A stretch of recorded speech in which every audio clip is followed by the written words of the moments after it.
Hello, yes, that's right. It's Joe here, live for Joyrider TV. Today in Studio 3.0. I hope this is going to work for you guys. So yes, back with some more Q&A, where I'm hopefully going to be tackling your most challenging catamaran sailing questions. We've got quite a lot in the preloaded questions department today. We're going to be talking about purchase on your main sheet system. We're going to be talking about luff tension on the asymmetric spinnaker on the catamaran. I'm just reading as we go. We're also going to be talking about getting rid of the difficulty caused when you've got a spinnaker and a furling jib, where the spinnaker halyard can get twisted up quite badly. We're also going to be looking at some boat recommendations. We're going to be looking at worrying noises. Yes, worrying noises while you're sailing. Are they actually something to worry about, or are they just noises which we can quite happily ignore? And then we're going to finish off later on with just the fundamentals of using the traveller. Okay, so as well as all those preloaded questions that I've got queued up to have a look at, we're also going to be looking at any questions that come along in the live chat as well. If you're not yet subscribed to Joyrider TV, I'd suggest that's a good idea. Very nice for all of your catamaran sailing needs on the internet. I'm just going to check in with everybody who's checking in. We've got Cucks Ollie on board. Nice to have you with us. We've got Ryan there in Maui, 5:30 in the morning there. That is early enough. Never too early for the bees, so I've heard. We've got Max in Rosenheim, Germany. So last week, unfortunately, the Q&A didn't go ahead because I'd absolutely kippered my back and I couldn't even sit up. So fortunately, my back is back now, which is good. We've also got Aaron on board. If you're getting on board, let us know where you are in the world. I think that adds a certain amount of flavour. We've got Mark and Janet on board. Happy Thanksgiving, by the way, to everybody who is giving thanks this long weekend. So very good. We've got lift and drag racing on board as well. So thanks for tuning in, everybody. And hopefully I've now got a stable internet source which can continue for the upcoming sessions during the off season. So Lift and Drag Racing are a Spanish-Italian crew sailing in the Netherlands. So an incredibly international group. All right, we've got Benedetto. Nice to have you with us there. And Aaron is in New Zealand at 4:30 a.m. Now that is dedication. Either a very early morning or a very late night. We've got Custom Access from Poland tuned in as well. Nice to have you with us. So I think I'm going to steam in to the first preloaded question. And this was actually one that I've lifted from Facebook earlier on today because I saw it in the Prindle Sailors group. Because yes, I like to tune into the Prindle Sailors group. And this question came from Michael, who asked, what is the better purchase system to go for on your catamaran? He's got the option to either go for a 5-to-1 or a 7-to-1 purchase system. So just firstly, if we've got a 5-to-1 purchase system, that would generally be written like this. And what that means is that your rope, whatever the purchase system is for, usually it's for the main sheet. It goes round 5 pulleys And then on the last one, this is the one, it's got one place where you pull it from. So it's 5-to-1, which gives you 5 times of mechanical advantage when you're sheeting your sailing. So 5-to-1, I'd say on any of the boats that we're talking about here on Joyrider TV, 5-to-1 is probably the smallest amount of purchase that you'd want to go for. If you had less purchase than 5-to-1, so say you had a 4-to-1 system or even a 3-to-1, now that might be fine on your Hobie Bravo where the sail isn't quite as tall, but on anything 13 feet long and bigger with a tall mast, if you haven't got at least 5-to-1, it is going to be very difficult to get the required amount of tension in the back edge, the leech of the mainsail. Yeah, so what are the benefits of adding purchase? You may be thinking, well, surely I could go for a 10-to-1 on my Hobie 14 and that will make it super easy to sheet in. Well, yes, it would make it very easy to sheet in. But so the biggest benefit of adding more purchase is, yes, you don't have to use as much physical effort to sheet in. But the big downside of more purchase is to get the same amount of movement in the boom or the same amount of increase in tension in the leech of the sail, you're going to have to pull so much more rope.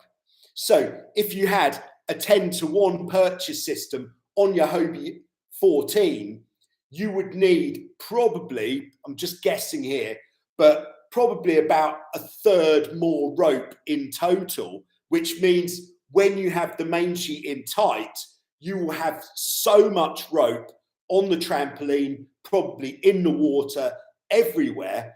And then not only that, but as you add more purchase, the rope doesn't run out as freely. There is more resistance. So if you're sailing in light winds with a powerful purchase system, it won't go out as easily. So this is the negative side of adding more purchase. So what this actually means is that each type of boat has a, what's the word?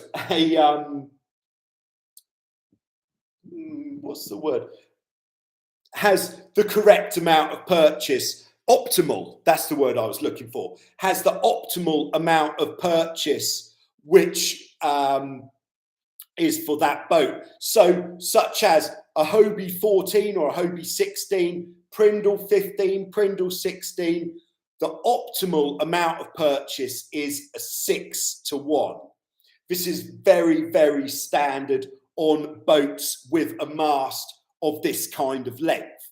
Then as we get bigger, like as we go on to something like an F18 or even an F16, which has a taller mast than a Hobie 16 and needs more tension in the leech, then we'd want to go up to some more purchase. So for these sorts of boats, we generally go up to an 8-to-1 or perhaps even on an F18 going up to 10-to-1, so it is easier to sheet the mainsail in enough.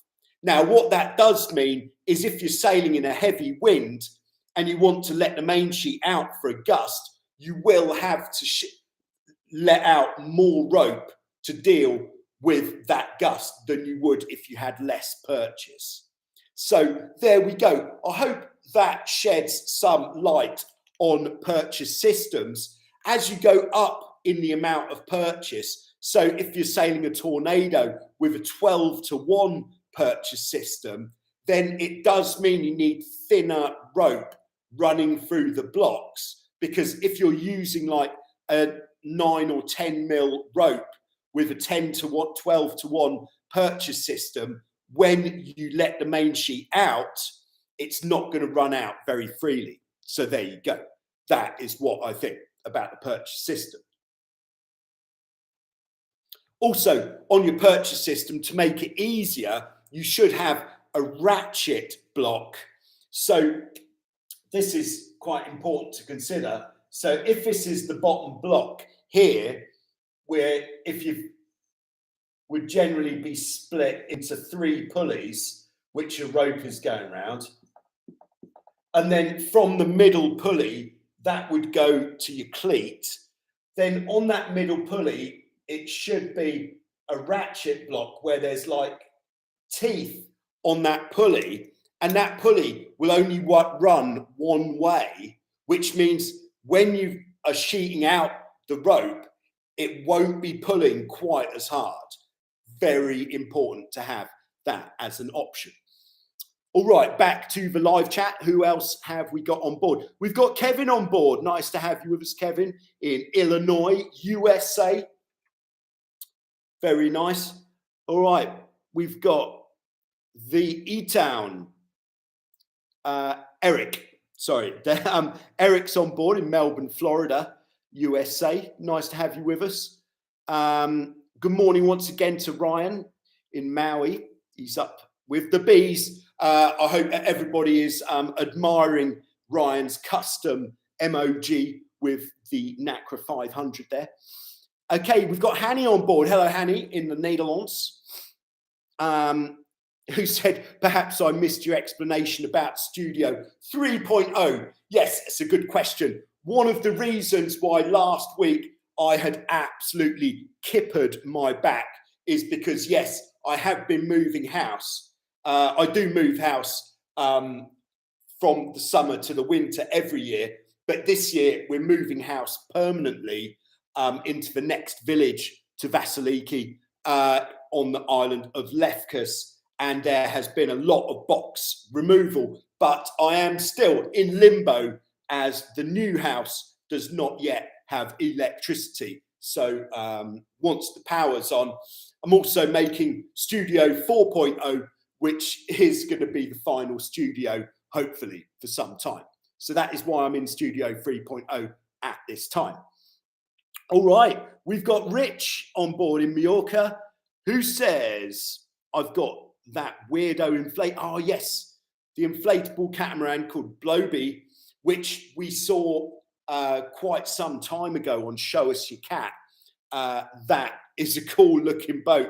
The red inflatable, if you saw it, you certainly would not forget that bad boy. It's got a single rudder, and in higher wind, I'm getting a bit of rudder stall. Should I rake the mast back a bit? All right, so single rudder, and when it's getting windy, it's stalling a bit. So this could be what rudder stall is usually caused by is if we look on a conventional catamaran, which has got 2 rudders, this is what would happen. If this is the back of the boat, and here's your rudder blade coming down, if we can see that. Now, the thing that causes rudder stall most frequently is if the rudder is allowed to move from side to side. So what happens is when it loads up with pressure, so if we're sailing, here's the rest of the boat, if we're sailing with the sail on this side, so the pressure there is pushing that way, so the pressure is pushing this way here. If we're getting a load of pressure pushing that way, then as the hull lifts, the rudder blade is actually going to be going across more. And what that is going to do is we're going to get massive air pockets on the windward side of the rudder blade, and that's going to cause cavitation or rudder stall. Now, I would expect when you're sailing the boat with one single rudder in the middle, not only is this going to have an effect like it would on a conventional catamaran, but also if it's windy and you start lifting that windward hull at all, your rudder blade is going to be coming out of the water quite a lot. You're not going to be keeping that grip with the rudder blade for as long as you would. Well, if it's on the leeward hull, that rudder is going to be in the water all of the time.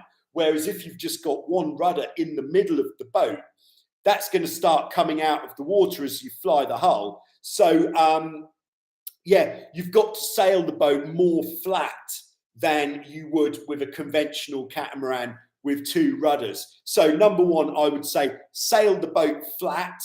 If you're getting the feeling of lee helm, where you're pushing the rudder away all the time to keep going straight, then what you're going to need to do is, yes, bring the mast back more mast rake. That's going to make the boat want to turn up into the wind more. So that is going to help as well. And yeah, so that would be it. I would say sail the boat more flat and don't try lifting the hull as much. And if necessary, rake the rig back more. Because if it's quite straightforward to rake the rig back, then it is worth it. Just going out for a sail, seeing how the boat feels, bringing the boat back to the beach, just having a quick adjustment with the rig, going out again, do a bit of trial and error. Once you've spent one afternoon or one morning or one day with your R&D testing the boat, getting it so it feels better, then it's done. And that means every time you go out sailing after that, it's going to feel much better. You've done the job. Very nice. Well done. So that is what I would do in that situation. Thanks, Rich. Hope you're having a nice time there. Good to hear from you. All right, Lift and Drag Racing says we've got a good deal on a used but almost new deck sweeper set for a Wildcat. We need a curved boom and fitting, but we are missing something important to make the conversion. But are we missing something important to make the conversion? No, no, just the curved boom should do it. To fit a deck sweeper, what you might have to do, depending on the what the bottom of the sail is like, is you might have to mount the gooseneck for the boom on one side of the mast, which would usually be the starboard side of the mast.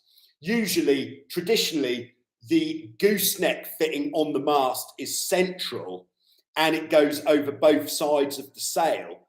But if you've got a deck sweeper and that feeds down the mast, then your gooseneck attachment may well have to be just on one side of the mast. So you might have to get a fitting there to put on there. All right. So Mark and Janet says, for a Hobie 16 with a jib furler or a Hobie 14 turbo, how can the rig tension be controlled? I would say exactly the same as if you're sailing one of those boats with the conventional jib halyard system. To be honest, I can't remember how the jib halyard is on a Hobie 14 turbo, but I'm pretty sure it's the same as on a 16 where you've got the purchase at the top. So exactly the same method as with a non-furling jib on those boats. But the problem with the furling jib on the Hobie 16 especially is sometimes it is a pain to get the jib to roll nicely. And like on a lot of catamarans which have a rolling jib, the trick to getting the jib to roll nicely, especially in a stronger wind, is when you want to roll the jib, put the boat onto almost a straight downwind course, and that will take all of the pressure out of the jib, and then it should roll very easily indeed. There we go. That's what I think about that. We've got Andy in Ohio, USA. Nice to have you with us. Ever considered making your own carbon fibre Hobie 16 rudders? Am I entering a world of hurt? Yes, I think you are. In short, and he also says he got his free Murray's t-shirt. Yeah, so if you're in the USA, I'm sure you know this already, but probably the most comprehensive stockist of your catamaran parts is Murray's. If when you're shopping at Murray's, the procedure is add the t-shirt to your shopping cart, then apply the discount code Joyrider at the checkout, then you get the t-shirt for free. There we go. But Murray's, very good place to buy a t-shirt. Now, back to these carbon fibre rudder blades. What we found, because before the EPO-free rudder blade was available, we snapped a lot of rudder blades. So many so that we actually got a professional boat builder, Graham Eels, who actually used to build tornadoes, which were used in the Olympic Games. So he was one of the top boat builders in the UK. We got him to make the molds and actually manufacture rudder blades for us. So he's a very high level boat builder, and the rudder blades that he built them as strong as he possibly could, and those bad boys snapped as well. That's all I'm saying. And then with the EPOs, of course, all the problems were removed. So we should probably chop one in half and have a look and see what the construction is. But those bad boys are so expensive, it would be rather painful to do that. All right, we've got Barney on board. Nice to have you with us, Barney. Always a pleasure, never a chore. Barney's been with us at Wildwood many times. I'm just inventing tilting rudder blades. Oh, yes, nice. Let's know how you get on with that. He says, good luck with the new house. Yeah, it's coming. Hopefully, we will actually be able to switch the lights on Monday. And then next week, hopefully, I'll have Studio 4.0 finished. So then the Q&A can come from the all new Joyrider TV studios in the new house. But we'll see. All right. Eric says, is the stall in the tack? No, yeah, that's a good question. There's two types of stalling that we talk about here. One type of stalling is where you can't get the boat to go forwards. So that would be perhaps during a tack, or if you're sailing a Hobie 14, you probably know more about stalling than anybody. But one of the causes of stalling in this context is if you've got too much main sheet on when you're not going forwards, the boat is just going to keep getting pulled back into the wind. Whereas the other type of stalling that we talk about is where you're sailing fast and then you get cavitation around your rudder blades, which means you get an air pocket around the rudder blade, which this is another type of stalling. So it's actually the rudder blade stalling rather than the whole boat stalling in this context. There we go. All right, thanks very much to Andy for that donation. They're using the super sticker, I believe it's called. So thanks for that, Andy. Good luck with those rudders. I think if you're going to go ahead and make your own rudder blades, anybody does this, send in some pictures, take photographs during your manufacturing process, and give us a little story, and then let us know how they work, and we'll do more Show Us Your Rudders content on the Show Us Your Cat series, which will be returning, of course, once there's some more cats to show. All right, we've got two on board in Texas. Sorry, I'm late. Don't worry, too. I was late as well. All right. So we've got Jan Leo. Jan Leo, of course, tornado sailor from Germany, who put together the report from the Tornado Worlds this year. Thanks for that, Jan Leo. I'm interested in what you have to say about spinnaker luff tension and luff line tension. Anything tornado specific? Yeah, so we let's go on to that now. I think about where are we? Yeah, so the question that I've got in the preloaded is from Max, who I believe is with us as well. I'm just having a little read.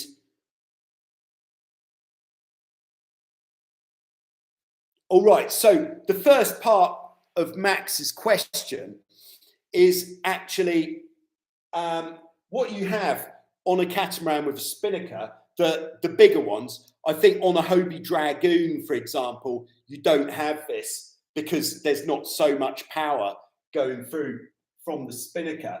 But if this is the mast towards the top,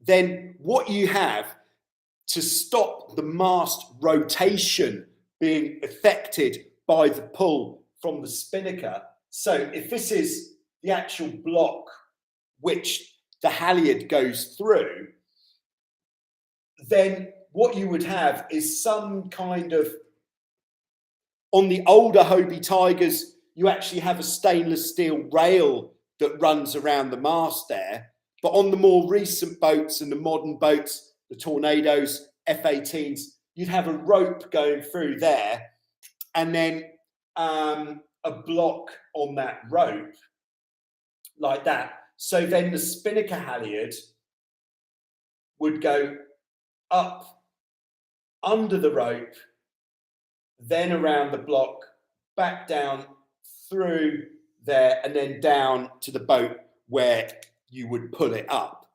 So on any boat you've got, this should already be in a fixed position.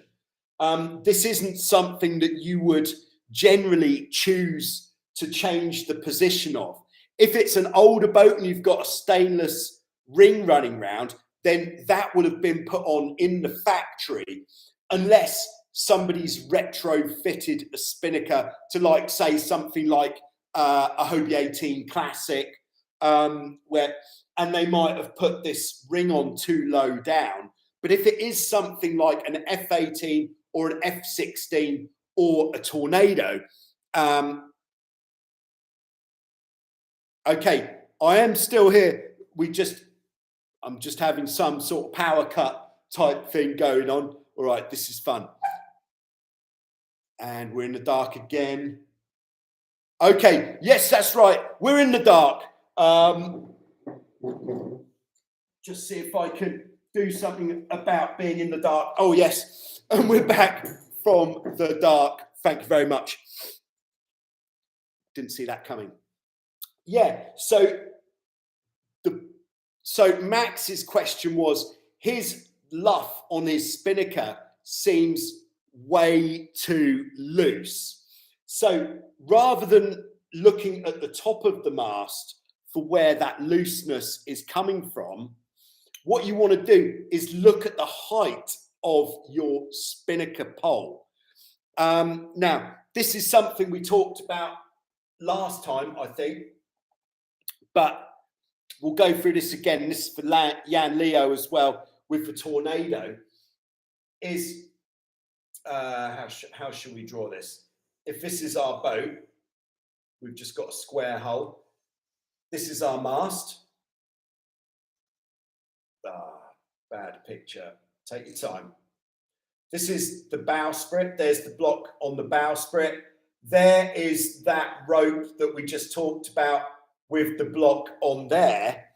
What we want to do is measure the luff of the spinnaker. Okay, so we're measuring the front edge of the spinnaker when it's laid flat on the ground. And then what we want to do is make this distance here 10% shorter. So what that's going to mean is when you've pulled your spinnaker as tight as you possibly can, it's never going to be bar tight at the front. We've got 10% less distance, which means there will be 10% of loose, rather than it being absolutely pinned in like a straight line. It's going to have a very subtle curve. So how would we do this using maths? Let's say the luff length of your spinnaker is 10. So let's call that 100 centimeters. Yeah, we're doing that. So 10% of the 100 centimeters is 10 centimeters. So what we'd want to do is when we measure this distance here between the block at the top and the block at the end of the bowsprit, we'd want that to be 110 centimeters between there. So if it's too much, which would be like 120 centimeters or something between there, then we'd want to lift the end of the spinnaker pole by lengthening our pole bridle wires, shortening the line that lifts the pole up, so that we're shortening that distance so that it's smaller. Does this make any sense? I hope so. Answers on a postcard. Thanks very much for the question there, Max. I hope that helps.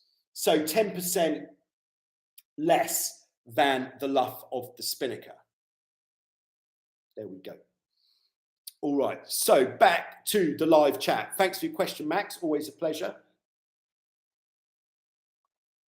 By the way, at this stage in the game, yes, going to take a short commercial break for everybody watching later on. And we're back.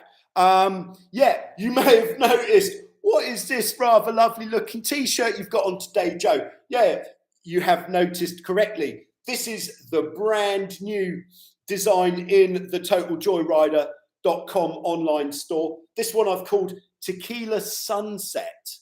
Oh yeah. If you want to get hold of a Tequila Sunset t-shirt, then just head over to TotalJoyrider.com. Also available as a hoodie. Very nice indeed. Quite happy with this design. Yeah, so get down the shops. Also, if you're thinking of doing any shopping for Christmas from TotalJoyrider.com, do it sooner rather than later, because there's nothing worse than thinking you've left it too late. As we get closer to Christmas, delivery times get longer, like the luff of your spinnaker. There we go. All right. Jan Leo also mentions the luff line in the spinnaker. Yes, down the front edge of the spinnaker, there is a small, like a 1 mil, usually a very high quality rope, like a Dyneema or something. And what we're doing with that is we're just taking the slack out of it. We're not pulling it really tight. We're just taking out the slack, tying it off, and then that's that done forever. That's just to help us prevent stretching of the luff, and there should be one in the leech as well. We're just taking the slack out. All right, we got RJ Fleet on board. Hello from Lake Benton, Minnesota. Great to have you on board. We've got Destroy All Waves on board from San Diego. Gnarly Santa Ana winds yesterday. Blowing, I believe. Hans is on board. Yo, Hans, guten Tag. Hans was working on the Wildwind Beach this year. He'd been watching Joyrider TV and he thought, I will have a bit of that. Great to have you on board, Hans. Hope all is well back in Germany. Matt is on board in Seattle. He's got a Prindle 18-2. Interested in thoughts on single-handing tiller management. Sometimes end up in irons making jib and barber hauler adjustments. Yeah, so what I would go for when single-handing is, if you have to do it, the general way that I like to encourage people just to have the tiller extension generally is with it over your back shoulder. So the tiller extension is like up here. And then what that means is if you have to do something else, you can hook your arm over the tiller extension, giving you two hands, usually to use the main sheet.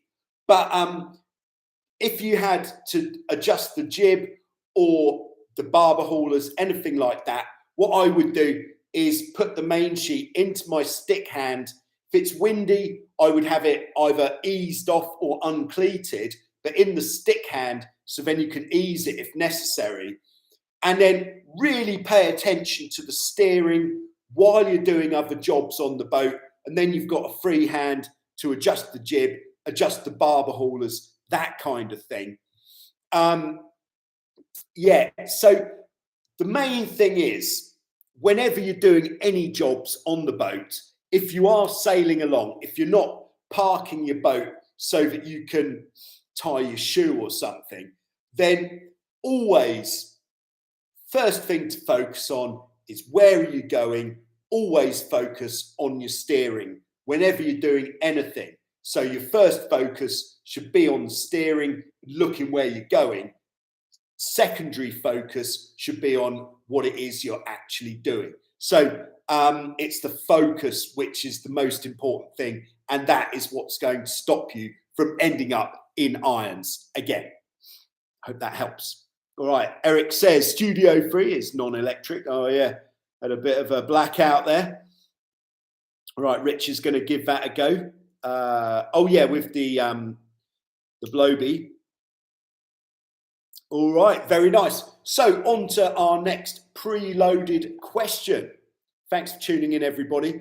By the way. Okay, this one comes from Pregny Chombazy. I believe that's how I'm pronouncing your YouTube user handle today. Who says, I've got a Nacra 500 with a spinnaker on it, and the halyard, which runs up the mast, has a tendency to get fouled in the jib furler assembly. Oh yes, we have certainly been there and experienced that. Okay, unfortunately we're not in the workshop, so I can't actually get the parts involved, but we can just zoom in to that area of the mast. So what's happening is with the furling jib and the spinnaker halyard, the two can get very badly twisted up. So let's just have a look at what we can do. Oh, thanks very much, Matt, for buying me a pint. Lovely. Yeah, so Matt and Andy using the super sticker.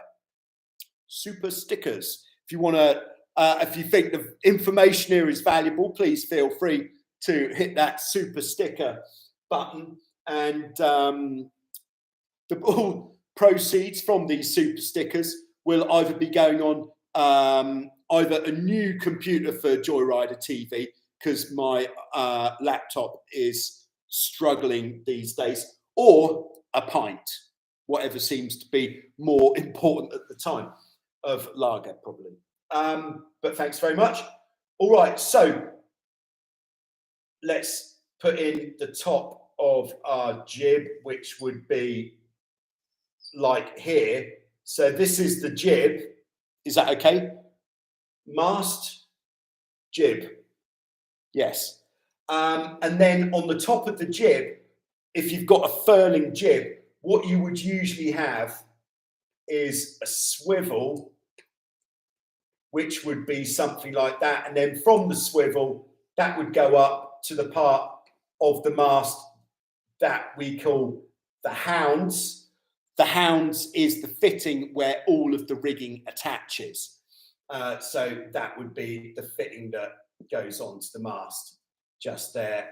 And then the mast, of course, continues up there.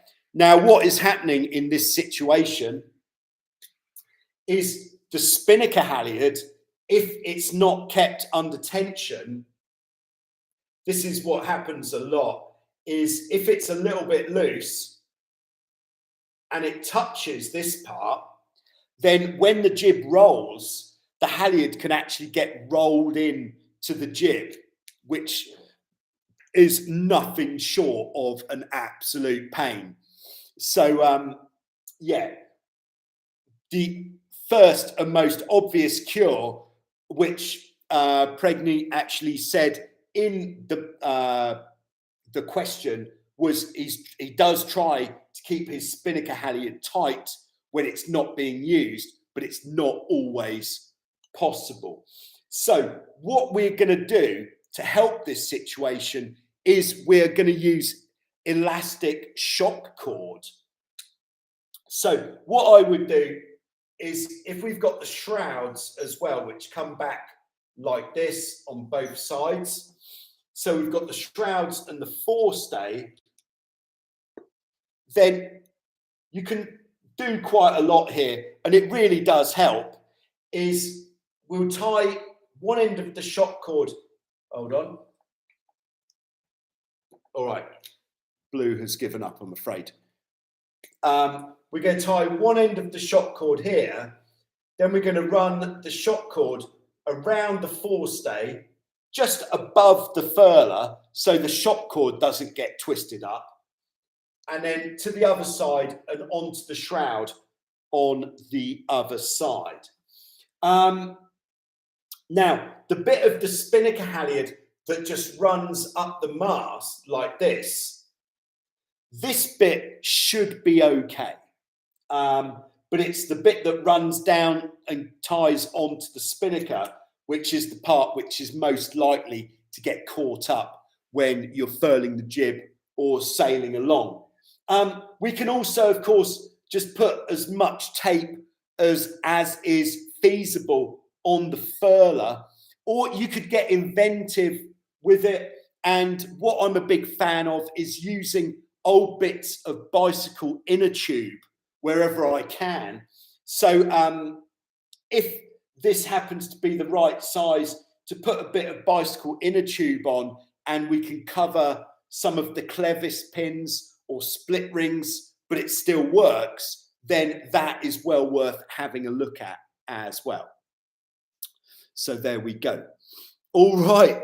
So Ryan in Hawaii says, BB wind NACRA 500. I heartily agree. If you're interested to know where Ryan got his NACRA 500 emoji from, everybody can get custom emojis through YouTube channel membership. Oh yes. So these days, to support Joyrider TV, as well as going to Patreon, which I've been using for some time now, thanks to everybody who's been supporting the channel on Patreon, I've now set up also YouTube channel memberships, which there's a link in every video now, which takes you over to the channel memberships page. And one of the big bonuses, as well as the emojis you can use in the chat on the channel membership, is it means you don't have to wait for the new videos, because as you will probably be aware, I have a standard uploading time. But with the channel memberships, what it means is as soon as the video's uploaded, you'll be notified and you can watch it immediately. Lovely. All right. So Max says, in response to this, spinnaker halyard luff tension pole height. Thanks for that. I'll see what I can do to reach the plus 10% at least worth an Amstel. It'll be delivered in June 2023. Reservation already fixed. Max is coming back to Wildwood. Oh, yes. Wildwood Sailing Holidays, of course, probably the best place to go catamaran sailing in Europe. This time of year, a good option is to go to Wildwood in Mauritius. Great place to do some adventure sailing. Very nice. All right. So next question comes from James. And this might sound like quite an obvious question, but he's asking, what is the difference between a Hurricane 5.9 and a Hobie 16? Now, I would say that the difference is significant. The Hurricane 5.9 is an animal. Basically, difference number one. We've been here before, but we're going here again. It's called hull shape. Hobie 16 hull shape, it's an asymmetric hull. What every type of boat has is some way of stopping it slipping sideways through the water. And the asymmetric hull is the oldest style of, in beach catamarans, the oldest style of leeway prevention. So it has this flat side on the outside. The Hobie 16 is, of course, the banana-shaped hull, kind of like that, with the raised trampoline to keep you out of the water, like that. And it has that flat outside edge of the hull. The Hobie 16 is quite difficult to sail at first because it has this method of leeway prevention and no central pivot point. The pivot point on a Hobie 16 is quite a large area. It would be all of this is where the boat kind of pivots, which means it isn't particularly easy to tack for starters, and it does require some technique. So does that mean it's not a good choice of boat as a first catamaran? No, it actually means it's an excellent choice of first catamaran, because by choosing something that is difficult, yet it's a very durable boat, very, very strong, you're not going to break a Hobie 16 particularly easily.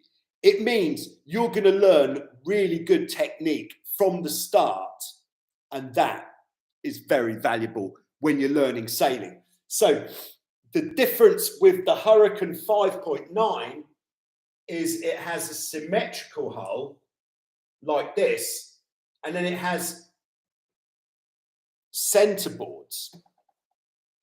The Hurricane 5.9 was designed as a training boat for the Tornado back in, when would that have been? The early 90s, late 80s, perhaps at a push, early 90s, definitely. And it's got the same amount of power as a Tornado. The Tornado is a very powerful boat, but with the Hurricane 5.9, it's more than half a meter narrower, which means the Hurricane 5.9, for its width, is one of the most powerful boats out there, which makes it, in my opinion, not such a great choice as your first catamaran, because it is so powerful, such a powerful boat. But if you've already got experience, here's a bad drawing of the hull shape.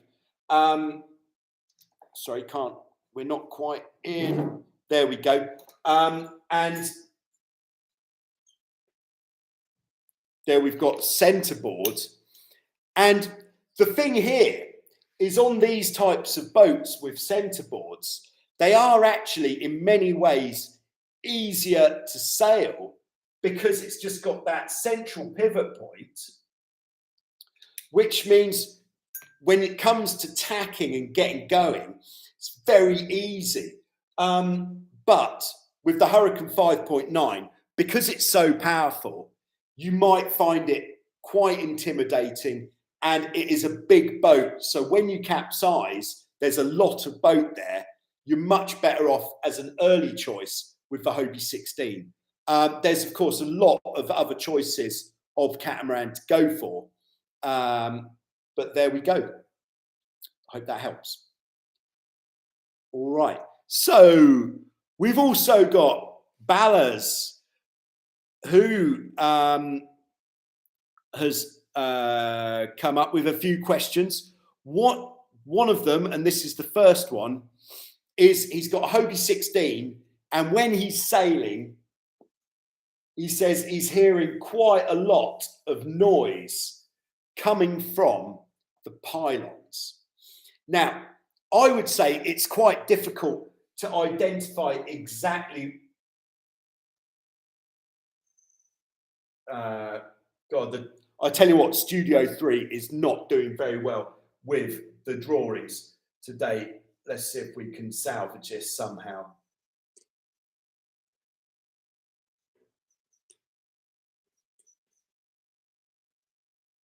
All right, salvaging the drawing. I think we've done quite well on this salvage job here. All right, so here we've got a Hobie 16. And when we're talking about the pylons are what we call this part of the boat, usually black or silver, and that goes into the hull. And then on the inside of the hull, if we do this with a dotted line, this is actually into a big lump of fiberglass and foam like this, which is how the pylons are actually secured into the hull. Now, if you're sailing along and you're getting a lot of this sort of creaking noise, don't be too alarmed. It is pretty normal on a boat which has this sort of construction.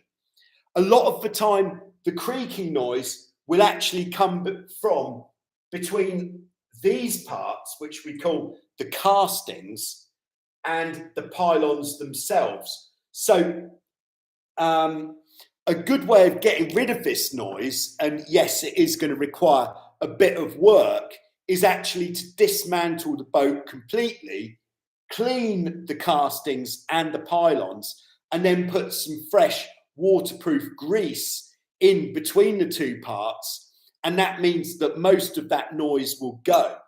Another place where noise can come from is in between the sidebars and the castings, so we could do the same thing there. Another place where the noise can come from, and you might not have this on your radar, is actually the trampoline. If you've got a trampoline which has got vinyl sides, then those vinyl sides can just move very slightly in the tracks, which again can create some sort of squeak, like a creaking noise, which you may think is actually coming from somewhere else, but that might be coming from the trampoline. So if you are going to take your boat apart to get rid of noise, then what you can also do with the trampoline is just spray a little bit of like a lubricant, like a silicone-based or Teflon-based lubricant on the edges of the trampoline, and then that will mean that you should be getting rid of that bit of noise just there. That could be helpful. But a way to see if the noise is actually coming from where the pylons go into the hulls, you're going to need help from someone for this. But if someone stands at the bow of the boat and lifts the bow of the boat up, and at that time, if you stand next to, do it once for each pylon, get them to lift the front of the boat up and down and just see if there's any movement between the pylon and the hull in this area here. And then if there is movement there, unfortunately, this is quite bad news. It means you're going to have some fairly major surgery done on your boat there if there is movement, unless you're only using the boat in very light winds, in which case you could crack on with it as it is. But if you're wanting to go out with some wind, you're definitely going to need to get that looked at if there is movement between the pylon and the hulls. So there we go. Hope that helps. All right, so Eric's just off. Got a dip. Get my ears lowered. Good luck with that. Sounds uncomfortable. All right, so Balaz also asks,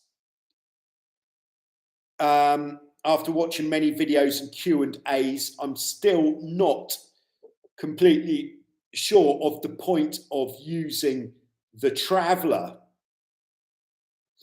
All right, so we're just going to finish off, unless there's any more questions in the live chat, with the fundamentals of using the traveller. So we'll use the traveller on the boat. Firstly, actually, for those of you who don't know, if we look at the boat from above, hole number 1, hole number 2, front beam, back beam, mast. What we have is the main sheet attaches the back edge of the mainsail to the back beam, but it doesn't go, on most boats, it doesn't go straight onto the back beam. It goes onto what's called the traveller car, which can go all the way from side to side. So as well as having the main sheet, which can adjust the tension in the sail, we've also got the traveller, with which we can adjust the angle of attack of the sail. So that's 2 ways that we can adjust the mainsail. Now, when would you use the traveller? When would you not just have it in the middle? 2 different ways that we're going to use the traveller. The first way is for point of sail. So we've got, where can I draw?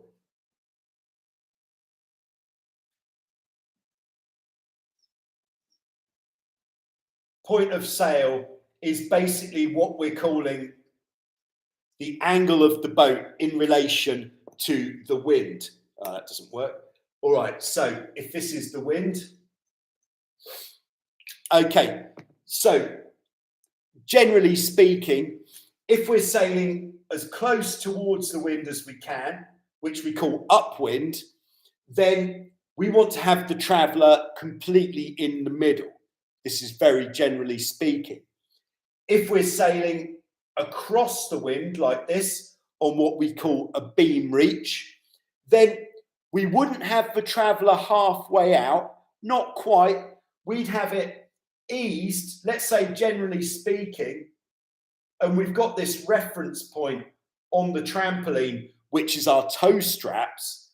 And generally speaking, we ease the traveller to the toe strap on the beam reach.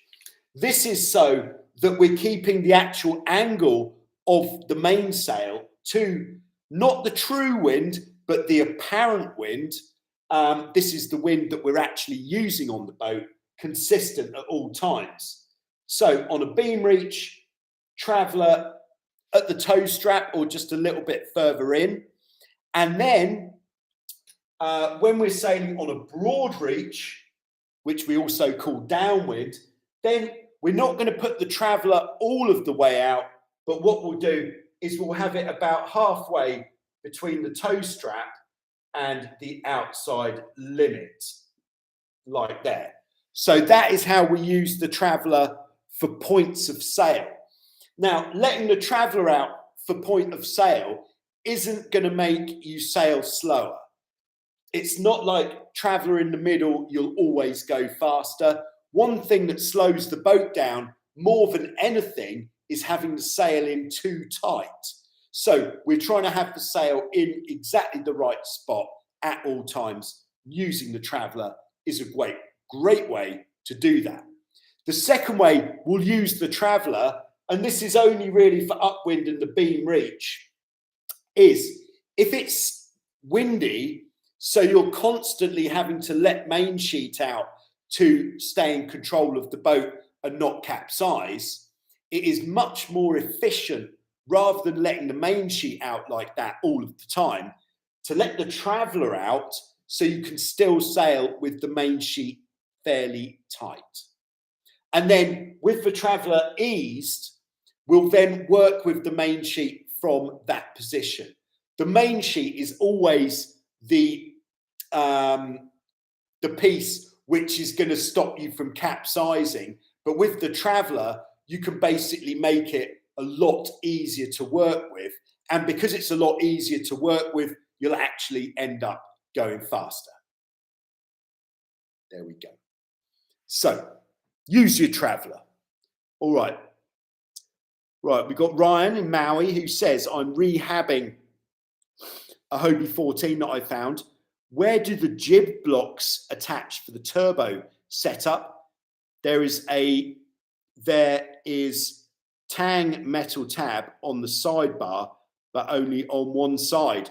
I would say if you've only got a metal tang on one of the sidebars, then it sounds like your sidebars might have come off different boats, because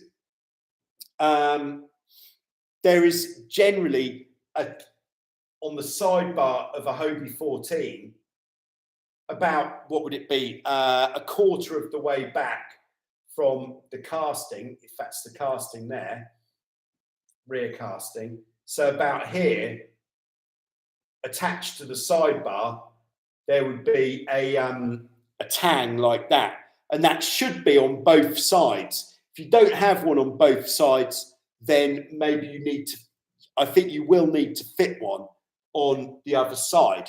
Now, I always thought that Hobie 14s as standard, the shrouds go onto here, and the reason is because the holes on a 14 are so small. This is what I thought.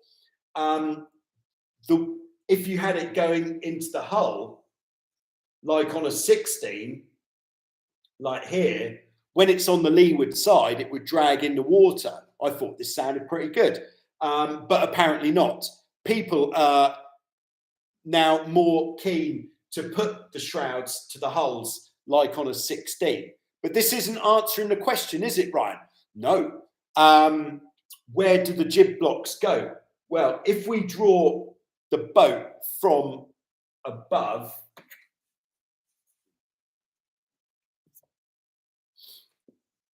in fact, we're not drawing the boat, we're just drawing the trampoline. So there's our sidebar, there's a sidebar. Then what we should have between these two tangs, there should be a wire running between those two tangs underneath the trampoline. And then in the trampoline on both sides, there should be a hole like that. And then the jib blocks actually shackle onto that wire through the trampoline. Now, if you're retrofitting a jib system to a Hobie 14 that didn't previously have one, you might not have these holes in the trampoline. So you might have to take it to a sailmaker and get it reinforced and some holes put in, and then get that wire running under the trampoline so that you can attach the jib blocks onto there. If anybody has attached jib blocks to a 14 onto the front beam, I'd like to know about it, but I think your sheeting angle is going to be a little bit off if you do that. Oh yeah, Ryan says all of the parts are from different boats. I have the tramp holes and shroud attachments in the hulls. Yeah, so if you've got the tramp holes, you're halfway there. It just means you're going to need to put a fitting onto the beam which doesn't have one, run a wire underneath the trampoline, get that nice and tight. You could use some Dyneema there if you want to, but I think wire is better because it's not going to wear. And then attach the jib blocks, and then off you go. So there we go. I hope that helps. All right, so I think that is about the size of it. It's really good to be back. I felt bad leaving you without any Q&A for such a long time. But here we are with some Q&A. Thanks for coming along, and I will see you soon on Joyrider TV with some more. If nothing else, I'll be back next Friday with some more of this. Thank you very much. TotalJoyrider.com, tequila, sunset, t-shirt or hoodie. Nice.